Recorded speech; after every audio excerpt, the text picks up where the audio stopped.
A brutal car accident had stolen more than just a nascent life. It had robbed me of the very chance to ever be a mother. In an attempt to soothe my shattered heart, Liam, my boyfriend of 7 years, orchestrated a wedding so grand it became the talk of Linbridge City. He stood tall, proclaiming his dedication to a child-free life with me. A promise of one lifetime, one couple, forever.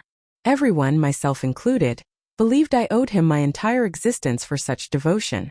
And I would have continued to believe it if, just 1 week before the wedding, I hadn't received an ultrasound image from Zoe.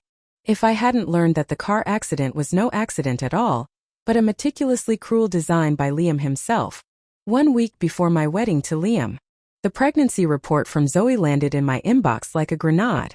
"Chloe dear," the message began, dripping with false sweetness. "I hear you and Mr. Monroe are planning a blissful child-free life together. Well, in that case, Mr. Monroe and I will just have this baby for you." A pause then. "Do you have any idea how much he adores this little one?" And then the final devastating blow. "I'm so terribly sorry. I simply mentioned that this baby had to be his only child, and just like that, he arranged that little accident to make you miscarry and, well, lose your womb." Reading Zoe's taunting messages, each word a fresh stab, my lips, already trembling, pressed into a thin line.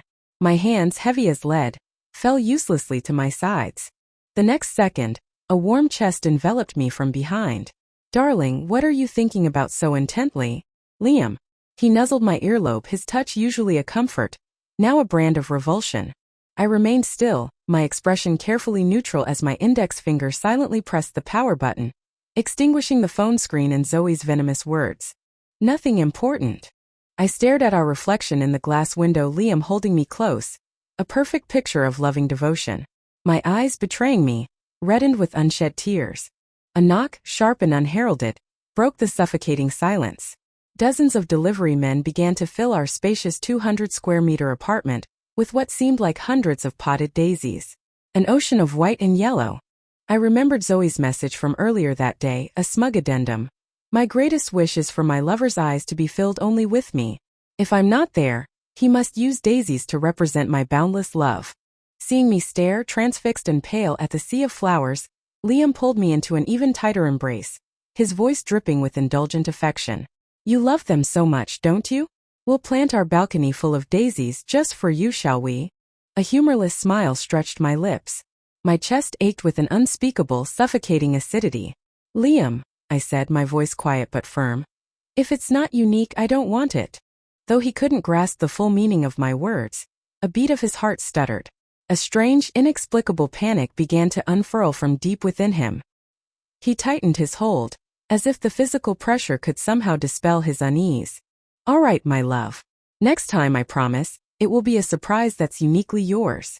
The florist, overseeing the delivery and counting the pots, looked at me with open envy. "Mr. Monroe truly adores Miss Chloe. The wedding is still a week away, and he's already scoured the world for daisies, all to win a smile from her." I listened, my face a placid mask. Inside, not a single ripple disturbed the frozen surface of my heart. Liam was up early the next day, his excitement palpable. He whisked me out of the apartment. Half an hour later, we arrived at the largest, most exclusive bridal salon in the city. The entire multi-story establishment, hundreds of square meters of silk and lace, was apparently Liam's masterpiece.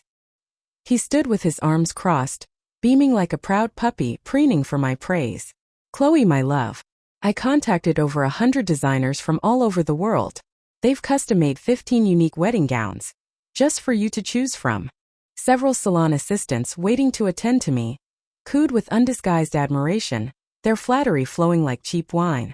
"Miss Chloe, Mr. Monroe is just smitten with you. He handpicked every single one of these designers himself. And even the gowns you don't choose, Mr. Monroe has instructed us to display them in your name, for the whole city to see. Oh, Miss Chloe, to have a man like Mr. Monroe, what more could a woman ask for?" Their syrupy compliments, once perhaps sweet, now felt like finely honed blades, each one sinking deeper into my already numb and bleeding heart. The pain was dull, a constant throb, but the wounds themselves were raw, gaping, impossible to ignore. "Go on, try them on. Pick whichever one you love the most," Liam urged, gently nudging me towards the fitting rooms. I was about to refuse. My phone vibrated. Another text from Zoe. Miss Chloe, you've arrived at the bridal salon, I presume? All 15 of those designers. I personally vetted and recommended them to Liam. Every gown they've created is truly one of a kind. A beat. So tell me, who do you think is truly unique in Liam's heart right now? You or me? The next second, Liam's phone screen lit up on the table beside him. I had no intention of prying, but the message displayed was too glaring to miss. Belly hurts, Liam. I miss you. Billion misses his daddy too. Billion. So that's what they called their unborn child. I shifted my gaze just as Liam's screen went dark. He hesitated for a full 3 seconds. In my peripheral vision, I saw his fingers fidgeting, twisting together in agitation. Then, as if steeling himself, he spoke. Chloe, darling, there's an emergency at the office. A project has hit a major snag. It's critical, I have to rush over there right now. He turned to the eagerly waiting salon staff. I'm entrusting Chloe to you. Please make sure my wife wears the most beautiful wedding dress in the world. He cupped my face, his thumbs gently stroking my cheeks, and leaned down to press a soft kiss to my forehead. The warm touch was accompanied by the faint, cloying scent of his woody cologne, a fragrance I once loved, now suddenly acrid, nauseating. The scene of tender affection made the salon staff exchange knowing, slightly abashed smiles. Liam almost ran to his car, his haste kicking up a small gust of wind that felt like an invisible slap across my face. It didn't hurt physically, but the humiliation stung. His overflowing, performative love effectively masked any hint of the chasm that had opened between us, at least to the oblivious assistants. They expressed their profound honor at being chosen to help me try on these world-unique wedding gowns. That won't be necessary, I said, my voice cool and even. The assistants froze, their practiced smiles faltering. They exchanged uneasy glances, their faces etched with confusion. Go on with your work. I'll explain things to Mr. Monroe myself. Half an hour after leaving the bridal salon, I purchased a one-way ticket to Harbor City, departing in 5 days, the night before the wedding. If I was to grant them their happily ever after, I needed to disappear completely. 40 minutes after leaving the salon, a new photo from Zoe. A close-up of a sturdy masculine hand tenderly caressing a swollen rounded belly. Miss Chloe, it seems you've lost again, haven't you? Her tone was laced with unconcealed triumph. I didn't reply. I silently clicked confirm payment for the airline ticket. Late that night, my sleep was shallow, a troubled, fitful doze. So, even though Liam moved with painstaking care, his quiet entry into the bedroom still startled me awake. He was standing by the bed holding my phone. I opened my sleep-heavy eyes, meeting his intense, searching gaze. Chloe, you booked a flight? A flight to where? His accusatory tone made my head throb. I threw back the covers and sat up, snatching the phone from his grasp.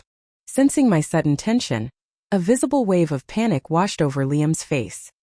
He knelt by the bed, gripping my hands tightly, his eyes pleading as he looked up at me. Chloe, you're not leaving me, are you? I switched off the phone screen. You forgot, didn't you? I said, my voice surprisingly casual. We're supposed to go on a honeymoon after the wedding. How can we go on a honeymoon without booking flights? Hearing this, Liam visibly sagged with relief. He pulled my hand to his cheek, pressing it against his skin. Then a new thought seemed to strike him, and a fresh wave of anxiety crossed his features. The wedding planner mentioned. You canceled the wedding dress and the photographer. His eyes, usually so sharp, now flickered with an almost desperate, overflowing affection. His acting skills were truly superb. Fortunately, mine weren't far behind. I forced my lips into an upward curve. You forgot again, Liam. We agreed back in college, remember? We said we'd have my old classmate from the design department make the dress. And do you remember that senior who took our graduation photos? He insisted he had to witness our journey from campus sweethearts to a married couple. Our wedding will only have the deepest meaning if they're a part of it. Liam let out a long, shaky breath, clearly relieved. In truth, I barely remembered the photographer's name. That graduation photo was buried deep in a box somewhere, faded and forgotten with the passage of time. Satisfied with my answers, Liam gently stroked my hair. It's late. Get some rest. He slipped under the covers beside me, pulling me into a tight embrace from behind, a hug so forceful it almost felt suffocating, as if he truly deeply loved me. And perhaps once we had. Liam and I had started dating in university. Back then, all of Linbridge knew how devoted he was to me. He doted on me, treated me like I was his entire world. During that horrific multi-car pile-up on the elevated highway, he had risked his own life, shielding me from the worst of the impact, ensuring I escaped without a scratch, or so I thought. When the accident resulted in my miscarriage and the loss of my ability to conceive, he had publicly declared on social media his lifelong commitment to a child-free life with me. When I'd casually remarked that dating felt dull and that marriage was the true essence of love, he had spared no expense, orchestrating this citywide spectacle of a wedding. If he loved me so much, why the betrayal? I stared out the window. The trees, bathed in moonlight, swayed violently as the wind buffeted them again and again. Yet, after each onslaught, they remained standing, bruised but unbowed. I moistened my dry lips and spoke softly into the darkness. Tell me, Liam, if two people are deeply in love, why would there be betrayal? His hand, resting on my waist, trembled uncontrollably for a brief moment. He quickly masked it, his voice feigning calmness. Why such a sudden question, darling? I paused, then said casually, It's Hannah. Her husband cheated on her. She's talking about divorce. Liam, with an air of worldly wisdom, replied, She doesn't need to divorce him. It's just about novelty, a fleeting attraction. What a man finds hardest to abandon is the woman he brought home, the one he married. My eyes flickered. So the one brought home, the wife, was the hardest to forsake? Pity. I no longer wanted to be that woman. Liam's hand, still on my waist, began to stray downwards with a greedy familiarity as my mind wandered. I pressed his wrist firmly, stopping its advance. He nibbled my ear. Let's be close, he murmured, his breath hot. Sensing the situation escalating beyond my control, I gambled on one last desperate ploy. Go take a shower first, Liam. You seem to smell faintly of disinfectant. His hand froze on my waist. I felt him lean closer, sniffing his own clothes. They disinfected the office today, he said a little too quickly. The smell probably hasn't aired out completely. With that, he scrambled out of bed and rushed into the bathroom. Listening to the urgent sound of the shower, I let out a shaky breath of relief. Liam was usually meticulous about his hygiene. He wouldn't normally smell of disinfectant. But earlier that day, Zoe had sent another message, her tone dripping with smugness. She'd said the baby, sensing her unhappiness, had acted up, forcing her to go to the hospital.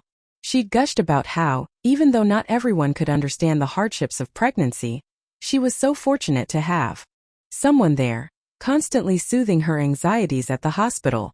She'd even said she was happy at the hospital, despite the strong, pungent smell of disinfectant. The night before the wedding, everyone at the Grand Hall was on high alert, bustling around, meticulously preparing for this wedding of the century. All arrangements were proceeding smoothly, like a well-oiled machine. Liam darted back and forth, directing staff, yet still finding moments to cast tender, reassuring smiles my way. My own expression remained placid, an unreadable mask. Then, under the blinding glare of the crystal chandeliers, a young woman appeared at the entrance of the hall. My vacant eyes finally registered a flicker, a ripple of something akin to recognition. I surveyed her from head to toe. Early 20s, looking very young, almost fragile. Her features were cool and delicate, her demeanor quiet and reserved. Exactly Liam's preferred type. My gaze drifted downwards, stopping at her prominently rounded belly. She walked towards me slowly, one hand supporting her lower back, her chin held high, an air of unconcealed triumph radiating from her. She stopped less than a meter away. Ignoring Liam's barely suppressed, furious glare, she took my hand and placed it on her swollen abdomen. Her smile was deceptively innocent, but her words were daggers. Miss Chloe, why don't you listen to the baby's heartbeat? After all, wishing you an early son is rather pointless now, wouldn't you say? Her voice wasn't quiet, and my inability to have children was hardly a secret. The surrounding staff and guests froze, their gazes darting towards Liam. In his panic, he fumbled, dropping the microphone he'd been using for a sound check. The shriek of feedback as it hit the floor echoed through the hall, making me wince. He crossed the distance in 3 long strides, lunging like an enraged panther, and roughly pulled Zoe away from me. Miss, please conduct yourself with some dignity. Someone who is so thoroughly indulged cannot bear even the slightest hint of neglect or disfavor. Because of this single public instance of Liam siding with me, Zoe completely lost her composure. Her eyes, now blazing red, glared at me with pure, undiluted hatred, all traces of her earlier serene demeanor gone. Her voice, sharp and piercing, seemed to rip through the air. "Chloe, you pathetic bitch. I provoked you again and again and still you wouldn't leave. Do you love him that much?" Liam, who had started to drag Zoe away, froze mid-stride. He turned to look at me, his pupils dilating, his face contorting in an expression of dawning horror, cracking like fragile porcelain. The hand gripping Zoe's arm slowly went slack. His eyes, as he stared at me, held the same pitiful, abandoned look they'd had years ago when I jokingly threatened to leave him standing in the rain. I hadn't said a word. Yet, he felt something in the deepest core of his being slowly, irrevocably draining away. His feet, heavy as lead, tried to move towards me, but Zoe wouldn't give him the chance. She clung to his arm desperately. "Liam, my tummy. It hurts so much." Liam tried to pry her white-knuckled fingers off his arm, but his movements faltered when he saw the genuine pallor of her face. Panic. He swept Zoe into his arms and started running. After a few dozen meters, he looked back over his shoulder. "Chloe, wait for me." In the backlight where Liam couldn't see, Zoe mouthed two words at me: "I won." I watched with cold indifference as Liam, carrying Zoe, disappeared from sight. Turning, I retrieved my suitcase from a corner of the hall. Extending the handle, I walked out into the night, under the pitying gazes of the remaining guests, and began my journey to Harbor City. The night wind in Harbor City was more boisterous than I'd imagined. I buried my face in my trench coat, trying to shield myself from its relentless assault. The driver I had arranged texted to say there was a traffic accident. He'd be at least half an hour late. Listening to the cacophony of rush hour horns, I shivered and stomped my feet impatiently in the biting wind. I don't know how much time passed. Suddenly, the giant television screen behind me blazed to life with a deafening whoosh. I spun around instinctively. The dazzling light nearly blinded me. Squinting, I saw my own face on the screen. A wedding photo of Liam and me. Immediately, a stream of men in black suits poured out of the airport's VIP channel. Liam, leading them, exuded an aura of intense urgency, his face a mask of frantic desperation. He was faster than I'd anticipated. I scanned my surroundings desperately, but there was nowhere to hide. Just then, a black Bentley glided to a halt in front of me. A man, who had been hurrying from behind, was ushered into the back seat by a chauffeur. In the split second before the car door slammed shut, my hand shot out in a panicked reflex. The heavy metal door clamped down on my cold fingers. I gasped, snatching my hand back, sucking in a sharp breath against the pain. The man inside opened the door, his entire presence radiating a frosty displeasure. He was about to speak, his face set in an annoyed frown. "Please help me," I blurted out. My desperate plea seemed to catch him off guard, his intended words dying in his throat. He looked up, his gaze following mine to the giant screen behind me. Then, through the rearview mirror, he saw the swarm of men spreading out across the plaza. Finally, his sharp, assessing eyes settled on my face. Realistically, I knew I shouldn't expect a complete stranger to intervene in my troubles. Just as I was about to turn and find another escape route, he grasped my hand and pulled me into the car. He slammed the door shut from the inside. The driver, understanding instantly, took my suitcase and stowed it in the trunk. Only when the rearview mirror showed the last of Liam's men disappearing from sight did I finally allow myself to lean against the front seat, letting out a ragged sigh of relief, feeling like a survivor of a near-fatal disaster. "Your hand, is it all right?" The man's deep voice pulled me from my thoughts. I cradled my throbbing fingers and shook my head. "I'm sorry, I might have caused you some trouble. You can just drop me at the next intersection." He didn't ask any questions, merely nodded to the driver. As I was about to get out, he removed his jacket and handed it to me. "Your hands are freezing." I hesitated for 3 seconds, then accepted it. "Thank you." Anywhere with surveillance, Liam would undoubtedly find me, so I had to keep moving relentlessly. From the subway to a bus, then to a rural coach heading towards the mountains. After a series of arduous transfers, I finally stopped my flight in a remote place called Liyun Village. It was beautiful, sparsely populated, and most importantly, had poor internet connectivity and no surveillance cameras. These conditions, however, also meant a lack of educational resources. So I became a teacher there, a beacon of hope for the few students eager to escape the mountains. I stayed there for 2 years until a wave of rural school closures reached Liyun. With no reason to remain, I packed my bags and returned to Harbor City. My experience teaching in the mountains helped me easily secure a position as a kindergarten teacher at a private school. Dealing with young children was often chaotic, but it was also refreshingly simple and pure. Liam Monroe from Linbridge is here causing trouble for Mr. Shung again. The teachers in the office were gossiping during their break. Doesn't cherish someone when they're around, and now that she's gone, who is this deep love act for? I never expected to hear Liam's name again in such a context. This is nothing. I heard that 2 years ago, when Liam Monroe found out his runaway bride had been in Mr. Shung's car, he brought a whole crew to Shung Corporation and practically demolished an entire floor. The commotion was far more spectacular than these little skirmishes now. Still, causing a small scene every 3 months and a big one every 5 is really something else. I paused mid-sip of my water. I knew Liam would make trouble for that man, but I hadn't realized it would be this extreme. It was the talk of the town back then. To find her, Mrs. Monroe's photo was plastered on billboards big and small in every city. But the woman vanished as if she'd tunda burrowed into the earth. Not a trace. What Mrs. Monroe? They never actually got married, did they? Good thing they didn't. That Miss Chloe was with Liam Monroe for 7 years, lost her chance to be a mother in that car accident, only for him to find a mistress. Well, it's a wealthy family, understandable. They have a real dynasty to inherit. How could they not have children? That mistress wasn't too bright either, flaunting a bit of novelty in front of the actual fiancé. Everyone knew Miss Chloe was Liam Monroe's off-limits territory. But I heard that on the night before the wedding, when Liam was taking the mistress to the hospital, they were in another chain reaction car accident. That mistress ended up with the same fate as Miss Chloe. As the conversation touched on Liam's private affairs, the teachers lowered their voices, but I had heard enough. I was surprised by how calm I felt hearing about Liam. It was like listening to gossip about a stranger. No emotional ripples at all. I just hadn't expected that karma would be so swift, that my fate would also befall Zoe.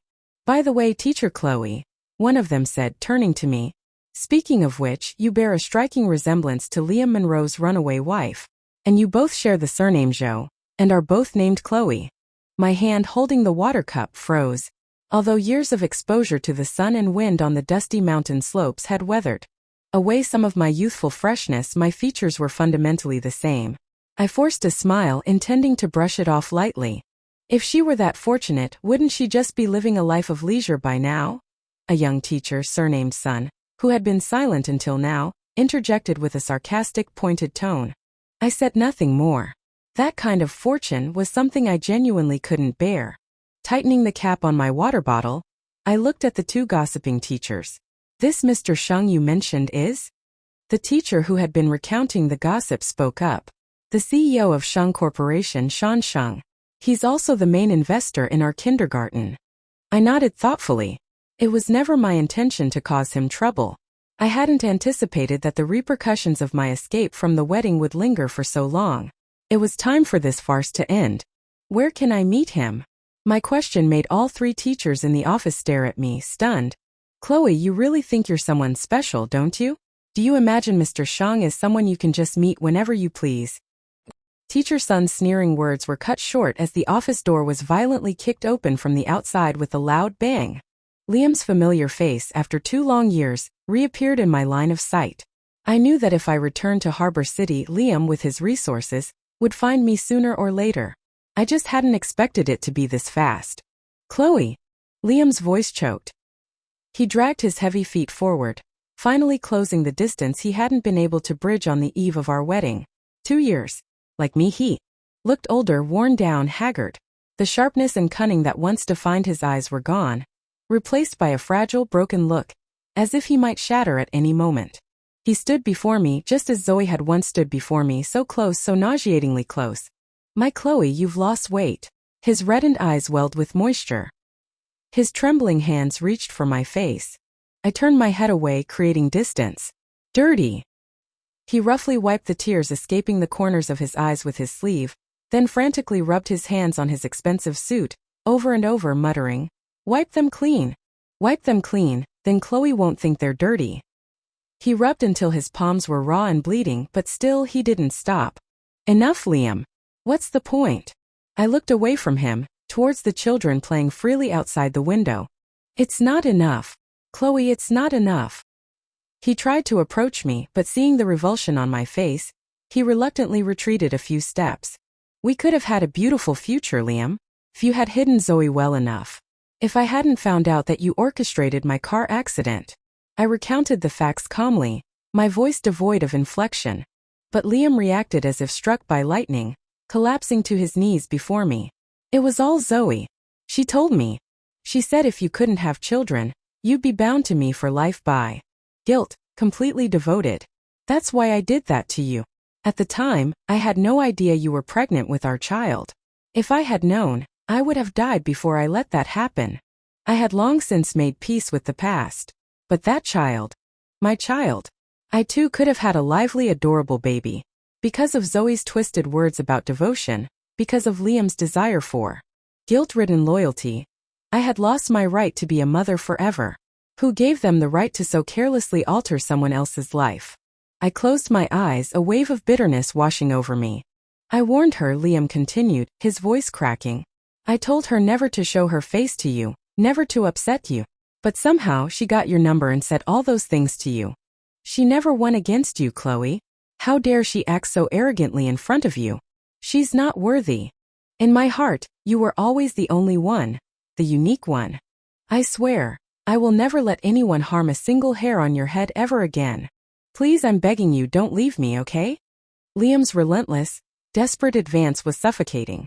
Witnessing his disturbingly possessive behavior, the other teachers in the office drew in sharp breaths. My gaze fell on Teacher's son, the one who had mocked me earlier. Perhaps thinking of Zoe's fate, her face was now deathly pale, her eyes filled with a new servile respect when she looked at me. I shifted my gaze back to the broken man before me. You've got it all wrong, Liam. This whole thing from beginning to end, it's all your fault. He looked utterly defeated, his face ashen.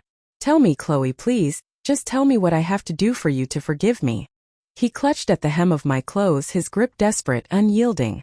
I can tell you. Hearing my words, a flicker of hope ignited in Liam's dead eyes. Give me back a whole, complete body. Liam's upright posture slowly crumpled as I enunciated each word, clear and cold. He finally understood. This lifetime I would truly never ever forgive him. Yet Liam seemed to descend into a frenzy, clinging to a desperate, irrational hope. All right. You wait for me. He pushed himself up, using a chair for support, and left with a newfound, albeit terrifying, determination. After Liam had gone, Sean Shung arrived, looking harried. Compared to Liam's overwrought, shocked reaction upon seeing me, Sean was much calmer. I apologize. It was not my intention to cause you this trouble. To express his apology, Sean insisted on treating me to a meal. I had no reason to refuse.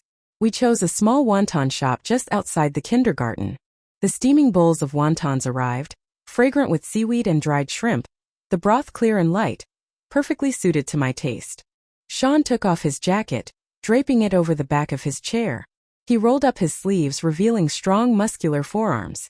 The mechanical watch on his wrist subtly accentuated his successful, composed demeanor. Both were CEOs, but compared to Liam's reckless extremism, Sean seemed far more grounded and stable. His refined aura, however, seemed entirely out of place in this tiny, humble eatery. You could have picked a nicer place, you know, I said. Sean smiled, broke apart 2 pairs of disposable chopsticks, scalded them with hot water from the teapot, and handed one to me. Next time. I hadn't expected that answer. I stared at him blankly for a moment, then nodded. Okay. Next time. I didn't realize Liam was so unhinged. I'm truly sorry for the negative impact this has had on you. Beyond apologizing, I didn't know how else to express my remorse. Sean just smiled, an easy, unconcerned expression. Compared to you living peacefully in Liyun village, I think Mr. Monroe's little tantrums are rather harmless. My spoon, halfway to my mouth, trembled, splashing hot broth onto the back of my hand. It burned. You knew where I was all along? Sean looked at me, a hint of surprise in his eyes. Do you think it would be difficult for me to find someone if I truly wanted to? My mind was a chaotic whirl. The spoon clinked aimlessly against the side of the bowl. Sean had known my whereabouts but hadn't told Liam. Instead, he had willingly endured Liam's repeated provocations. A complex mix of gratitude and guilt, too tangled to articulate, overwhelmed me. If you feel apologetic, Sean said, his eyes crinkling at the corners, you can just treat me to a few more bowls of wontons in the future. I looked up and offered him a genuine, grateful smile. Sean lowered his head to eat, but I caught his gaze lingering on my face for a moment. Mr. Monroe has probably been to see you already, hasn't he? He asked. I savored a wonton thin skin, tender meat, perfectly seasoned. He has. He begged me to forgive him. Sean paused, then asked tentatively, and did you forgive him? I told him I'd forgive him if he could give me back a whole, complete body. Sean froze. But how is that possible? Exactly. How is that possible? And how could it ever be possible for me to forgive him? Of course I could have screamed and cursed, wished him dead. But that would have been too easy for him. I wanted him to live. I wanted him to live and watch others enjoy their happy families while he remained utterly alone. I wanted to give him a sliver of hope when he begged for forgiveness, only to snatch it away viciously just as he thought he was close to an answer. This cyclical torment was what he and Zoe truly deserved. Liam, after leaving Harbor City, seemed to have truly gone mad. He poured vast sums of money into recruiting the world's top medical talents, focusing solely on the field of uterine transplantation. Every doctor told him that such a transplant carried a host of severe complications, but he stubbornly refused to listen, even shutting down his company's other ventures, relocating the entire operation to Harbor City, and dedicating all his resources to this single obsessive pursuit. And I, amidst the fading embers of my past, encountered Zoe again. Liam hadn't just moved his company to Harbor City. He'd brought Zoe too. She was living in a small, stark room in his villa. When I entered, the decor stopped me in my tracks. Every inch of the four walls and the ceiling was plastered with countless pregnancy ultrasound reports. I pulled one down.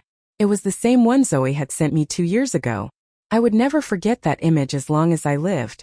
Zoe was sitting on the edge of the bed, her knees drawn up, staring blankly out the window. I followed her gaze. It landed directly on the playground of the kindergarten where I worked, the place where I played games and did exercises with the children every day.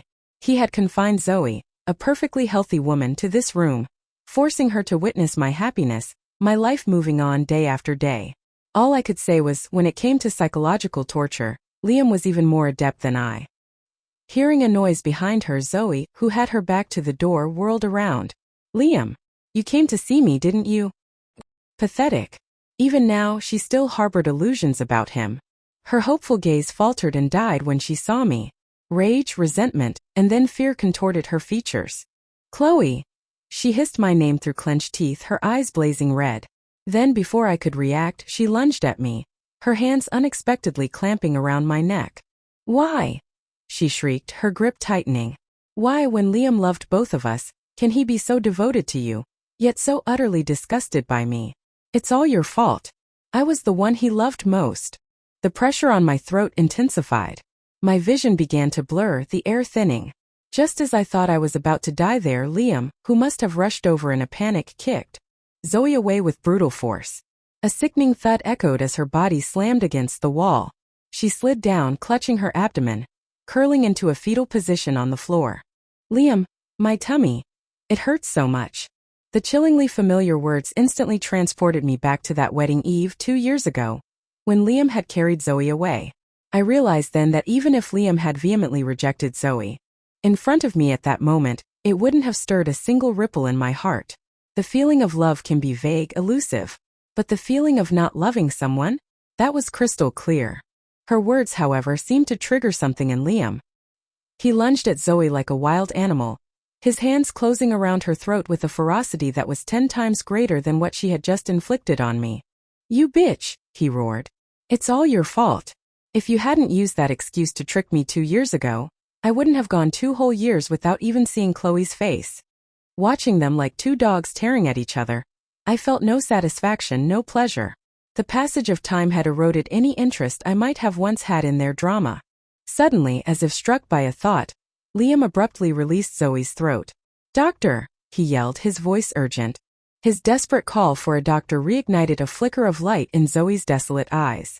She looked at me triumphantly, her gaze seeming to say, see? I'm still the one he cares about most. 5 or 6 doctors in white coats rushed in and restrained Zoe on the bed. The sheer number of them, the grim determination on their faces, finally made Zoe realize something was terribly wrong. She stared at Liam in terror. "Liam, what are you planning to do?" Liam paced back and forth in front of her bed, his hands on his hips. "Surgery. You should know what I've been busy with lately. Once you've been through it, and we're sure there are no risks, then I can safely let Chloe have the operation." Zoe's pupils constricted, then slowly dilated in horror. She looked at me, her eyes wide with terror. "Chloe, Sister Chloe, please talk to him. He can't do this. He can let me die, but I can't live like this, a mere experiment." See, compared to a difficult life, death for them was indeed a release. Liam was a man who repaid every slight, every injury with interest. The pain Zoe had once inflicted on me, he was now returning to her tenfold, even 100-fold. And yet I felt no joy, only a profound, sickening disgust. Disgust for the man I had once loved, for the years of my youth I had wasted on him. It was all so worthless. "Sister Chloe, I'm begging you." Zoe's desperate eyes pleaded with me. I looked at her, then turned to Liam, my voice numb. "Even if she's successful, I will not have the surgery." Liam's pacing stopped. He stood with his back to the light, his face, already etched with despair, now completely crumbling. "Chloe, you can't do this to me. Just give me a little hope, just a tiny bit." "But I don't love you anymore, Liam. And I don't hate you either. Whatever you do now, it feels like it has nothing to do with me." Indifference. That was the ultimate form of disregard. Liam understood this better than anyone. He leaned against the bed, his body sagging, devoid of strength. Zoe, thinking my words meant she was safe, let out a sigh of relief. But then, with a renewed surge of desperate resentment, she grabbed Liam's arm again. This time Liam didn't allow her to succeed. He pried her whitened fingers off one by one. Zoe gritted her teeth, her face flushed, her eyes bloodshot and filled with venom, fixed on me. I turned and left the room. In the end, Liam didn't go through with the surgery on Zoe. He knew it was all meaningless. Instead, he decided she should live and witness just how good he could be to me. And so, he unleashed what he considered his most extravagant, most passionate love upon me, all for her to see.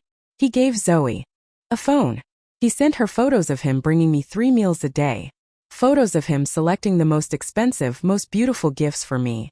Photos of him kneeling at my door, begging like a dog for my forgiveness. He used the same method Zoe had once used to humiliate me, to relentlessly torment her. I found it childish. Utterly, pathetically childish. I told Liam, "I don't care what either of you do, but can I please ask you to stay away from me? To not appear in my line of sight anymore." So Liam, who had rented the apartment next to mine, bought a unit in the building directly opposite mine instead. He would watch me leave for work each day before he himself set out. He meticulously, precisely, avoided my every glance just as I had wished. New Year's Eve arrived. The celebrations in Harbor City were even more vibrant and noisy than in Linbridge. Sean knocked on my door. He was holding a food container, looking at me with a proud, almost boyish grin. "We're having dumplings today, Chloe. No wontons tonight." At midnight, as the countdown ended, the sky outside my window erupted in a riot of spectacular, dazzling fireworks. In that moment, surrounded by the joyous cacophony, I felt a profound sense of happiness, of peace. But I knew with a certainty that settled deep in my heart, that somewhere out there, in a dark and lonely corner, someone was barely clinging to existence, utterly alone.